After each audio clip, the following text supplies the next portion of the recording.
Ce programme vous est offert par Illico Cash.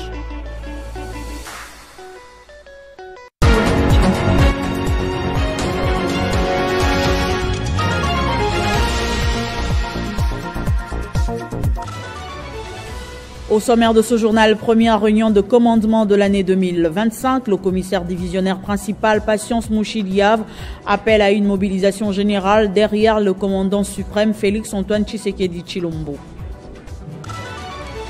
Agression rwandaise, une matinée de prière pour la nation a été organisée ce lundi à l'esplanade du Palais du Peuple. L'archevêque Ejiba invite le peuple des dieux à dresser un autel de prière dans leur milieu de vie.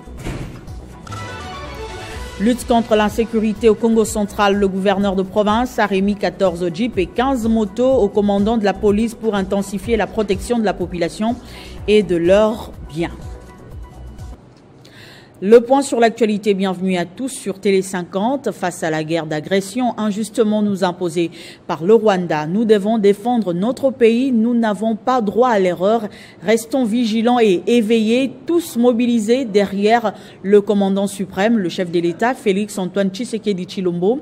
Tel est le message du commissaire divisionnaire principal, Patience Mouchiliave, aux inspecteurs de la police nationale congolaise ce lundi, lors de la première réunion de commandement de l'année tenue à l'IGPNC.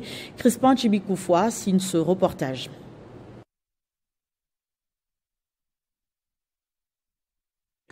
Tout a commencé par une minute de silence observé en mémoire des éléments des FARDC tombés au front dans la partie est du pays. Considérant la situation sécuritaire du pays, en ce moment, le commissaire divisionnaire principal, Patience Mouchiliave, a appelé les cadres de l'inspection générale de la police de rester en alerte et de se mobiliser tous derrière les commandants suprêmes des FARDC et de la police, le chef de l'État, Félix-Antoine Tshisekedi Tshilombo. Les devoirs patriotiques obligent. Nous devons tous défendre notre pays car nous n'avons pas droit à l'erreur, a martelé le général Patience Mouchiliave. Cette guerre, ce n'est pas l'affaire d'une seule personne, c'est l'affaire de tout un pays dont nous tous nous sommes membres. Nous sommes appelés à porter notre soutien au FARDC. Et pendant ce temps, je demande un comportement patriotique, un comportement de bravoure, un comportement volontaire, un comportement digne d'un policier. Un policier n'a jamais tenir compte des murmures. Un policier doit être debout, il doit voir, il doit écouter et il doit répondre. Le numéro 1 de l'IGPNC a rappelé que son institution n'a pas droit à l'erreur. Cette année, elle doit traquer tout élément de la police qui ira à l'encontre du respect des droits humains. Sur ce, il a annoncé une mission des inspecteurs sur terrain dès la semaine prochaine à travers la ville de Kinshasa avec objectif de traquer et combattre les arrestations arbitraires, les tracasseries policières et déférer devant la justice tout élément de la police qui serait impliqué dans les antivaleurs qui ternissent l'image de la police au Congo-Kinshasa. Nous devons restaurer la confiance entre la police et la population pendant cette période critique que traverse notre pays, a conclu le patron de l'inspection générale de la police nationale congolaise. Transformons nos inquiétudes en sujet de prière, propos de l'archevêque président de la plateforme des confessions religieuses tenue lors de la matinée de prière pour la nation organisée ce lundi à l'esplanade du Palais du Peuple. Ejiba Yamapia invite le peuple de Dieu à dresser un autel de prière dans leur milieu de vie et poursuivre la lutte contre toute forme d'exploitation nous imposée par le Rwanda et ses alliés pour faire cesser définitivement la guerre dans la partie est de la RDC. Regardez. C'est pour dire non à l'agression et l'occupation rwandaise sur le sol congolais que l'Église de la République démocratique du Congo a organisé cette matinée de prière pour la nation en signe de soutien au FARDC et leurs alliés de Wazalendo, comme l'affirmation de l'unité et la cohésion nationale. Dans un moment adressé ce lundi, l'archevêque Ejiba Yamapia, président national de l'Église du Réveil du Congo et de la plateforme des confessions religieuses, a appelé le peuple des dieux au réfi de l'exploitation illicite de nos minéraux. Le moment est grave. Le pays est attaqué. À notre peuple, l'heure est critique. Nous sommes une nation croyante. Avec l'aide de Dieu que nous prions, nous vaincrons. Reconnaissant la toute-puissance du Créateur, nous pouvons dire à tous, transformons nos inquiétudes en sujet de prière, soyons à chacun et à chacune de dresser un autel de prière dans sa maison et poursuivre notre lutte commune contre toute forme d'exploitation et des intolérances connexes dont est victime notre pays. Ce culte écuménique a connu la participation de tous les chefs des confessions religieuses, notamment l'archevêque supérieur Dodo Israël Kamba des communautés unies du Réveil, le cheikh Abdallah Mangala de la communauté islamique, Simon Dingo de l'Union des églises indépendantes du Congo, l'ambassadeur Mangelesi Lubasa des églises traditionnelles, Bangunza Mpev Yalongo, l'archevêque Kankienza, l'archevêque Mukuna, mais également d'un membre du gouvernement. Il s'agit de Madame la ministre des Affaires sociales, Action humanitaire et solidarité nationale, Nathalie Azizamounana. Dans le même registre, le parti politique Action pour un Congo nouveau invite l'ensemble de la population et la classe politique à faire preuve de patriotisme en faisant taire toutes les divergences internes pour se ranger derrière le chef de l'État, ainsi mettre hors d'état de nuire l'ennemi. Le président national de l'ACN, le sénateur Célestin Vounabandi, se dit tout de même optimiste quant à l'avenir de la RDC. Débutée samedi, la session ordinaire du Collège des fondateurs de l'Action pour un Congo nouveau s'est clôturée dimanche. Cette première édition pour l'exercice 2025 avait pour objectif de cogiter sur le fonctionnement du comité exécutif et mettre en place de nouvelles directives afin de renforcer le parti. À l'issue de cette session, le Collège des fondateurs s'est décidé de l'adoption et de la signature des statuts amendés du parti, la restructuration du directoire national, la nomination de nouveaux responsables par les secrétariats permanents, la nomination de nouveaux responsables, les secrétariats permanents adjoints du Collège des fondateurs et le Conseil politique national, la mise en place de nouveaux animateurs pour ne citer que ceci. Par ailleurs, le Collège des fondateurs de l'ACN se dit optimiste quant à l'avenir politique et sécuritaire de la République démocratique du Congo. Il invite l'ensemble de la population et la classe politique à faire taire les divergences pour se ranger derrière le chef de l'État, Félix-Antoine Tshisekedi Tshilombo, ainsi mettre l'ennemi en déroute.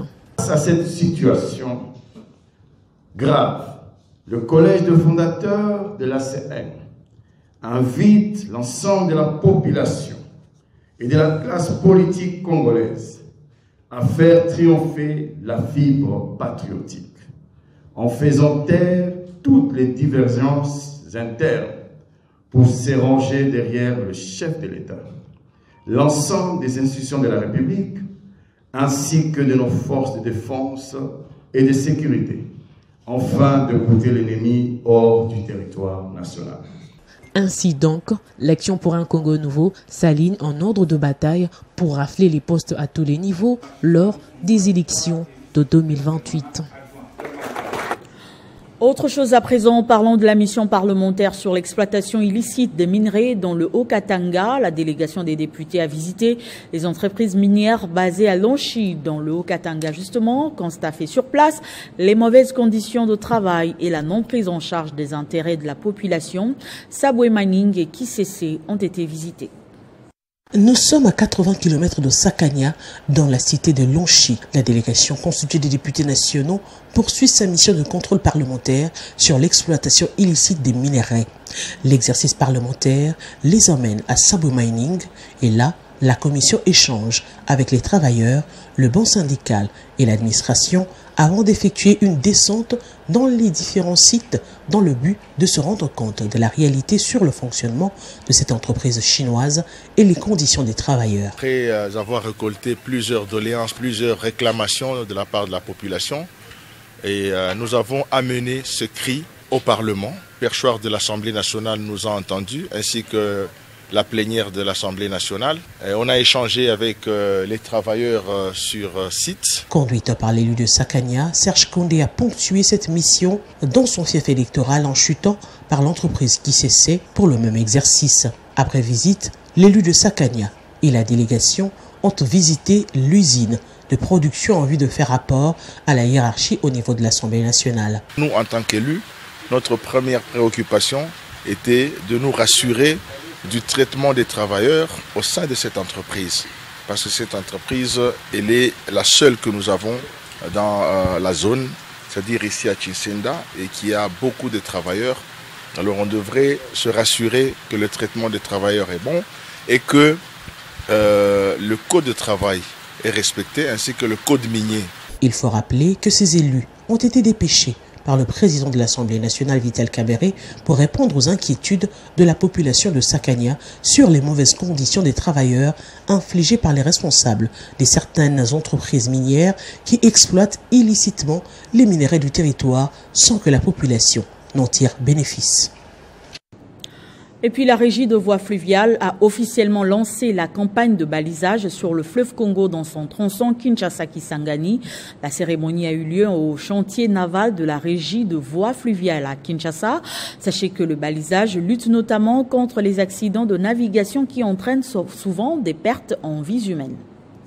C'est le représentant personnel du VPM Jean-Pierre Bemba à cette cérémonie. Monsieur Aboulia Taba Mobolo, secrétaire général au ministère de Transport, Voies des Communications et Désenclavement, qui a donné le coup d'envoi de la campagne des balisages sur le fleuve Congo, tronçon Kinshasa-Kisangani. Ensuite, les autorités présentes à cette cérémonie ont été conviées à visiter l'intérieur du baliseur Yaolimela avant son appareillage. La cérémonie a été marquée par les discours de haute facture prononcés notamment par le secrétaire général au ministère de Transport, le directeur technique de la RVF, le président des amateurs et le directeur général de la RVF, M. Daniel Loaboshi. Ce dernier a exprimé toute sa gratitude au chef de l'État Félix-Antoine Tshisekedi et à la première ministre Judith Suminwa pour leur implication remarquable destinée à faciliter la rénovation du transport lacustre et fluvial. Le DG Daniel Loaboshi a sollicité par ailleurs du gouvernement des appuis financiers conséquents pour que la RVF, qui dispose d'un personnel qualifié, arrive à accomplir ses responsabilités. C'est dans cette optique qu'il a demandé aux travailleurs d'œuvrer main dans la main pour assurer la renaissance et les décollages de la RVF avant de souhaiter plein succès à ces nouveaux balisages et bon voyage à l'équipe déployée. Actualité oblige, Daniel Loaboshi, qui condamne l'agression rwandaise, a encouragé les forces de l'ordre qui sont au front pour rétablir l'autorité de l'État sur l'ensemble du territoire. Il est vrai que d'aucuns se posent la question du pourquoi du non-balisage permanent sur nos cours d'eau navigables, ou encore pourquoi lancer la présente campagne 2 ans plus tard après celle de 2022. La réponse n'est rien d'autre que dire que malgré la présence d'un personnel qualifié et disposé, la RVF est butée principalement à la précarité de sa trésorerie, due à l'aménagement des ressources financières propres provenant essentiellement des recettes sur la taxe de navigation et au non-décaissement de la subvention que l'État prévoit pour elle. Au Congo central, 14 jeeps et 15 motos ont été remis ce lundi au commandant de la police dans le but de lutter contre l'insécurité grandissante dans cette entité et intensifier la protection de la population et de leurs biens. C'est le gouverneur de province, Grace Kwanga Bilolo, qui a présidé cette cérémonie à l'inspectorat général de la police en présence de plusieurs officiers. C'est en présence des députés provinciaux, des membres du gouvernement provincial, que le gouverneur Grace Kwanga Maswangi Bilolo a remis 14 jeeps et 15 motos au commandant de la police des 2 villes, dont Matadi et Boma, et ceux des 10 territoires qui comptent le Congo central, en plus d'une enveloppe pour mieux assurer la sécurité de la population et ses biens. Dans son adresse, le gouverneur Grace Bilolo a appelé les maires des villes et les administrateurs des territoires à doubler de vigilance dans leurs entités. À ces jeeps, j'ajoute des motos mises à la disposition de chaque conseil local de sécurité. À ce niveau, je réitère mes hommages le plus déférents à son Excellence, Monsieur le Président de la République et chef de l'État, Félix-Antoine Tshisekedi Tshilombo, dont la vision sur la sécurité de notre pays inspire et oriente l'action du gouvernement provincial du Congo central sous ma houlette. Satisfait de cet acte, l'administrateur du territoire assistant de Moanda n'a pas manqué à féliciter les chefs de l'exécutif provincial. Vu l'ampleur de notre pays, le gouverneur a doté des jeeps au commissariat du territoire de Mwanda. Ces jeeps serviront aux policiers d'être là où on ne pouvait pas aller par manque de moyens. Peu avant cette cérémonie, le chef de l'exécutif provincial a donné des instructions sécuritaires au message du chef de l'État, Félix Antoine Tshisekedi Tshilombo, sur la sécurité nationale. Cela s'est fait au cours d'une réunion à laquelle ont pris part les administrateurs des deux territoires, les deux maires des villes, accompagnés des responsables du Conseil provincial de sécurité et les commandants de la police nationale congolaise des différents ressorts respectifs. Au Sankourou, les populations des territoires d'Amba, Mangué et Lochimba peuvent dorénavant pousser un ouf de soulagement avec l'érection d'un nouveau pont armé de 35 tonnes jeté sur la rivière Loyo. L'œuvre est du professeur Issambo, dont l'objectif non seulement de désenclaver ce coin de la province du Sankourou, mais aussi de faciliter les transactions avec les territoires environnants. Désormais, le secteur des Ahambambangi au village Ouila, Abaya, à quelques 110 km de la ville de Lodja, dans la province du Sankourou, est doté d'un pont à béton armé de 23 sur 4 mètres d'une capacité d'environ 35 tonnes.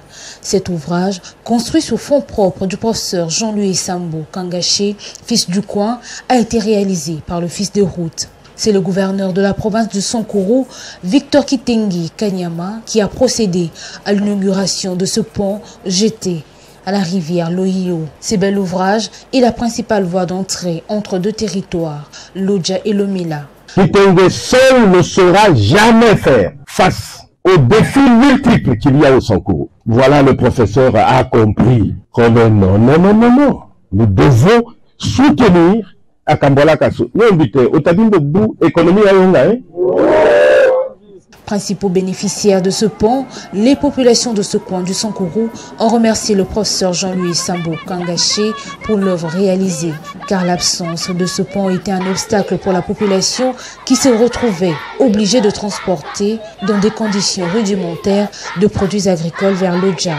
À nous de vous remercier parfaitement pour le temps et les intérêts accordés à cette cérémonie d'inauguration de cet ouvrage en béton armé. Dans la suite du gouverneur, on a noté la présence du ministre provincial, de l'administrateur de l'Odja, du PD, de l'office de route Sankourou, des chefs des secteurs de Ahamba Mangué et Lochimba, des chefs coutumiers et de jeunes filles et garçons. Tous se sont mobilisés comme un seul homme pour manifester leur joie à l'endroit de leur frère, professeur Jean-Louis Sambo Kangaché. Ce journal est terminé. Place au rappel des titres. Première réunion de commandement de l'année 2025, le commissaire divisionnaire principal Patience Mouchidiav appelle à une mobilisation générale derrière le commandant suprême Félix Antoine Tshisekedi Tshilombo. Agression rwandaise, une matinée de prière pour la nation a été organisée ce lundi à l'esplanade du Palais du Peuple. L'archevêque Jiba invite le peuple de Dieu à dresser un autel de prière dans leur milieu de vie. Lutte contre l'insécurité au Congo central, le gouverneur de province a remis 14 jeeps et 15 motos au commandant de la police pour intensifier la protection de la population et de leurs biens. Merci de votre attention soutenue et restez fidèles au programme de Télé 50.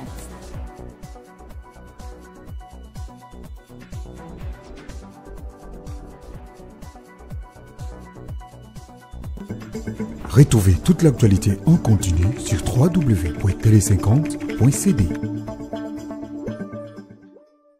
Ce programme vous a été offert par Illico Cash.